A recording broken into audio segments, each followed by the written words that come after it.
on, Erling. Erling Haaland, what are you made of?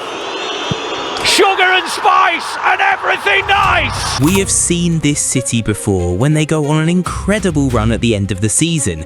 But listen up, football fans. What Manchester City just did to Liverpool wasn't just a win, it was a statement, a full-on demolition that has the entire Premier League shaking in their boots. Man City 4, Liverpool 0. That's an absolute pounding for Liverpool from Manchester City. First of all, Manchester City were fantastic. Cherki was brilliant. Haaland with a hat-trick. They made light work of Liverpool. The Etihad was electric, the crowd roaring like it was 2023 all over again. 4-0. Not even close. City didn't just beat them, they owned every blade of grass, every duel, every moment. Is this the City we all feared is back and unstoppable? Just got even better. Let me paint the picture for you. From the first whistle, Pep's men were relentless. High press, quick transitions, and that famous Guardiola control that suffocates opponents. Liverpool tried to play their high line game, but City sliced through it like a knife through butter. The first goal came early, a thunderous strike that set the tone. By half-time, it was already 2-0, and the second half, pure domination. Cross after cross, shot after shot. The fans were chanting, "We are the champions," before the final whistle. This wasn't just a result, it was a message to the title chasers. We're coming for everything. And if you're watching this, pause right now and tell me in the comments, when was the last time you saw Liverpool look this outclassed at the Etihad? Because I can't remember one. Now let's zoom in on the heroes who made this magic happen. The individual performances that turned this match into a masterclass. First, Erling Haaland. The man is a goal-scoring machine on steroids. He bagged 2 goals himself, taking his season tally into the stratosphere and could easily have had 4.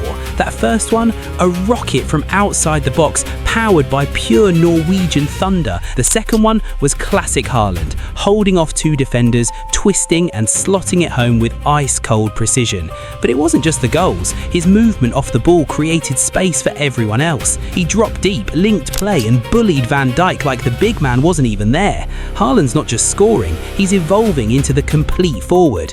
Is he the best striker on the planet right now? Drop your verdict in the comments, I want to hear the debate raging. And then there's Savinho. Oh man, the Brazilian wizard on the wing was unplayable. This kid, signed as a future star and now delivering like a veteran, tore Liverpool's left side to shreds. 2 assists, both world class. Picture this, he picks up the ball on the halfway line, shrugs off one challenge, does a step over that leaves Robertson on the floor, then whips in a pinpoint cross for Haaland's header.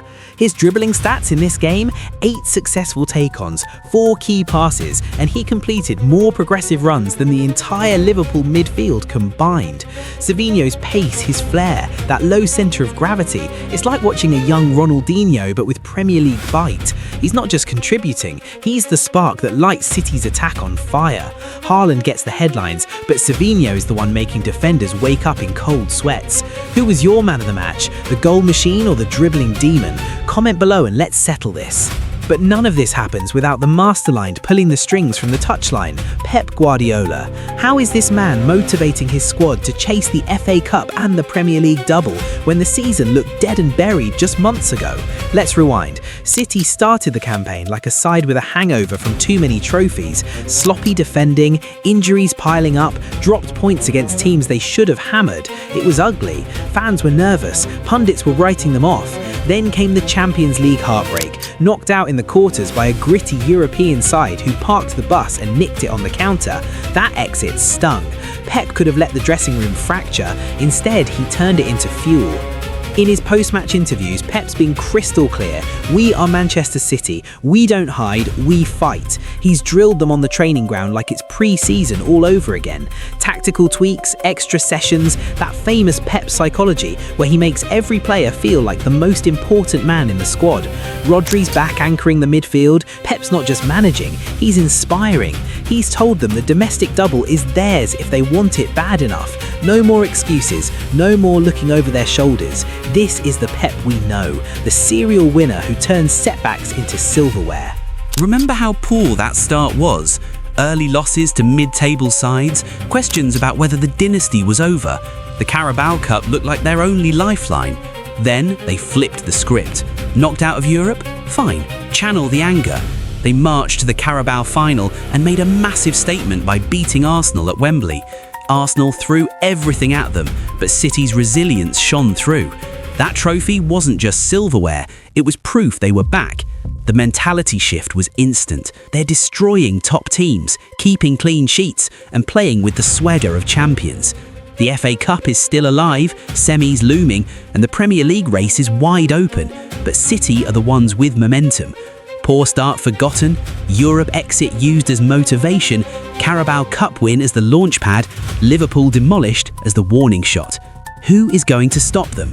Arsenal? Liverpool again? Or will it be a new challenger we haven't seen coming? Pep's got them believing they can win both cups, the double, maybe even more if the stars align. Think about the bigger picture. This City side has been written off before. Remember 2022, when everyone said the project was stale? They responded with a treble. Now, after the wobbles, they're doing it again. Haaland leading the line, Savinho providing the X factor, Pep masterminding from the dugout. The defence is tight, the midfield is a machine, and the attack is clinical. Opponents are scared, fans are buzzing, rivals are panicking. This incredible run at the end of the season feels inevitable. But here's the question that will have you hitting pause and typing. Can this City team complete the domestic double and silence the doubters once and for all? Or is there a twist waiting in the final weeks? City supporters, how loud are you celebrating this dominance? Drop your hottest takes in the comments. Who do you see lifting the Premier League trophy in May? Is Haaland breaking another record? And most importantly, is anyone actually going to stop this Manchester City machine? This is the City we've seen before, but better, hungrier, more dangerous. The run is on, the trophies are calling. And if you're not subscribed yet, hit that button, because we're tracking every step of this journey. Like if you believe the double is coming. Share with your mates who still think it's anyone's title. And comment right now. Let's make this the biggest debate in football today. Because when City hit this gear, the whole league feels it. We have seen this City before.